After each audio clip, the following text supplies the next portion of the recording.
دوستو آج سے 5 سال پہلے تک کوئی یہ سوچ بھی نہیں سکتا تھا کہ دریائے فرات خشک بھی ہو سکتا ہے، اور یہ دریا اتنی تیزی سے خشک ہو رہا ہے کہ ماہرین کے مطابق یہ دریا 2027 تک مکمل خشک ہو جائے گا۔ کیا قیامت کی بڑی نشانیوں میں سے ایک نشانی پوری ہونے والی ہے اور قیامت قریب تر آ چکی ہے؟ کیونکہ دریائے فرات بھی قیامت کی بڑی نشانیوں میں سے ایک نشانی ہے کہ قرب قیامت سے پہلے دریائے فرات خشک ہو جائے گا اور اس کے اندر سے سونے کا پہاڑ نمودار ہوگا۔ دوستو، نہر فرات وہ تاریخی نہر ہے کہ جس کا پانی جنت کے قریب 7ویں آسمان سے اس زمین پر پہنچ رہا ہے، جسے ہمارے پیارے نبی حضرت محمد مصطفیٰ صلی اللہ علیہ وآلہ وسلم نے معراج کی رات دیکھا تھا۔ حدیث شریف ہے کہ معراج کی رات نبی کریم صلی اللہ علیہ وآلہ وسلم کو سدرۃ المنتہا لے جایا گیا، جہاں بیری کا ایک درخت موجود ہے۔ اس درخت کے پھل مقام ہجر کے مٹکوں کی طرح کے اور اس درخت کے پتے ہاتھی کے کانوں کی طرح کے تھے۔ اس درخت کی جڑوں سے 4 نہریں جاری تھیں، 2 ظاہری اور 2 باطنی۔ نبی کریم صلی اللہ علیہ وآلہ وسلم نے ارشاد فرمایا کہ میں نے جبرائیل علیہ السلام سے پوچھا کہ یہ نہریں کیسی ہیں، تو انہوں نے کہا کہ جو باطنی نہریں ہیں وہ جنت میں جا رہی ہیں، اور جو 2 ظاہری نہریں ہیں وہ زمین پر دریائے نیل اور دریائے فرات سے بہتی ہیں۔ گویا دریائے نیل اور دریائے فرات کی نہریں جنت سے زمین تک پہنچ رہی ہیں۔ حضرت ابو ہریرہ رضی اللہ تعالیٰ عنہ سے روایت ہے کہ رسول کریم صلی اللہ علیہ وآلہ وسلم نے ارشاد فرمایا، قیامت اس وقت تک قائم نہ ہوگی جب تک کہ فرات سے سونے کا ایک پہاڑ ظاہر نہ ہو جائے۔ دوستو، اس حدیث پاک کے مطابق قرب قیامت سے پہلے دریائے فرات کا پانی خود بخود خشک ہو جائے گا اور اس کی زمین پھٹ جائے گی، جس کے اندر سے سونے، چاندی اور دیگر خزانوں کی کانیں نظر آنے لگیں گی۔ دریائے فرات میں جگہ جگہ بڑے بڑے سوراخ ہو جائیں گے، جن سے زمین میں دفن ہوئے خزانے زمین کے اوپر آ جائیں گے،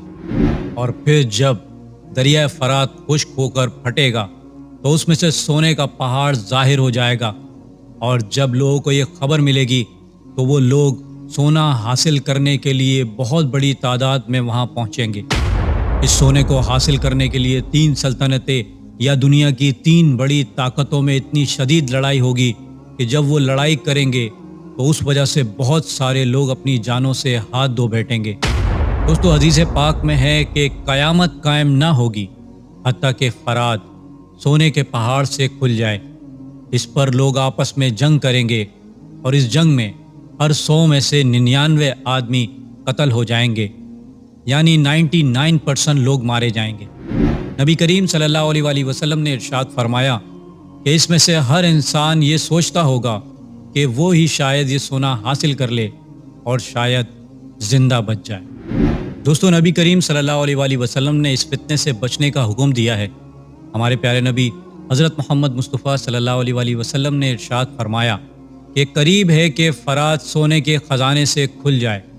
تو جو وہاں موجود ہو وہ اس میں سے کچھ نہ لے، یعنی اس سونے سے دور بھاگے اور وہاں ٹھہرے بھی نہیں۔ یعنی وہ سونے کا پہاڑ ایک فتنہ ہے جو خزانہ قارون کی طرح منحوس ہوگا اور اس سے نفع لینا درست نہ ہوگا۔ یعنی دریائے فرات کوئی عام دریا نہیں ہے، بلکہ دریائے فرات جنتی دریا ہے، جسے قرب قیامت میں اس دنیا سے اٹھا لیا جائے گا۔ دوستو، کیا دریائے فرات مکمل خشک ہو جائے گا تب ہی اس میں سے سونے کا پہاڑ ظاہر ہوگا؟ جیسا کہ ہم سب جانتے ہیں کہ دریائے فرات 80% سے بھی زیادہ اب خشک ہو چکا ہے، جو بہت زیادہ پریشانی کی بات ہے، کیونکہ یہ قیامت کی ایک بہت بڑی نشانی ہے، اور اس نشانی کے بارے میں اسلام کے ساتھ ساتھ اہل کتاب یعنی یہودی اور عیسائی بھی اچھی طریقے سے واقف ہیں، اور یہودی اور عیسائیوں کے مطابق بھی اینڈ ٹائم بہت قریب آ چکا ہے، اور اب ہم اپنے آخری وقت میں داخل ہو چکے ہیں۔ اسی لیے ان تینوں بڑے مذاہب کی توجہ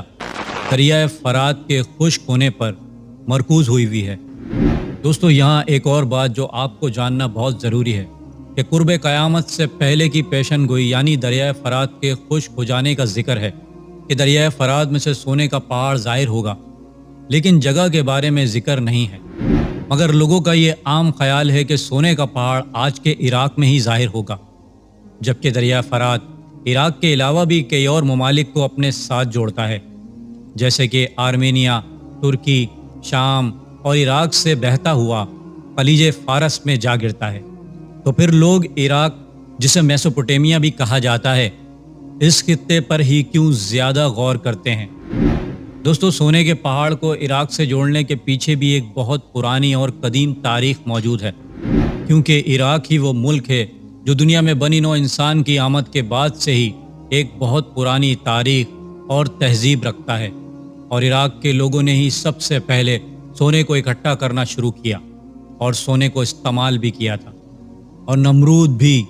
عراق کی تہذیب یعنی سمرہ کا بادشاہ ہوا کرتا تھا،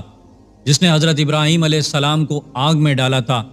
اور نمرود ہی وہ بادشاہ تھا کہ جس نے دنیا میں سب سے پہلے سونے کا استعمال شروع کیا، اور نمرود نے ہی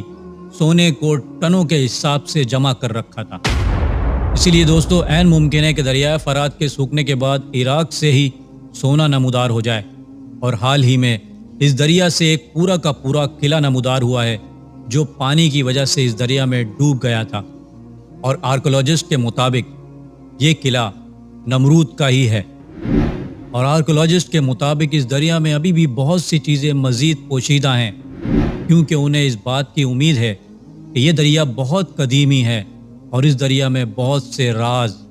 اب بھی دفن ہیں۔ دوستو، دریائے فرات کا پانی کم ہونے کی ایک وجہ اس دریا پر بننے والے ڈیم ہیں،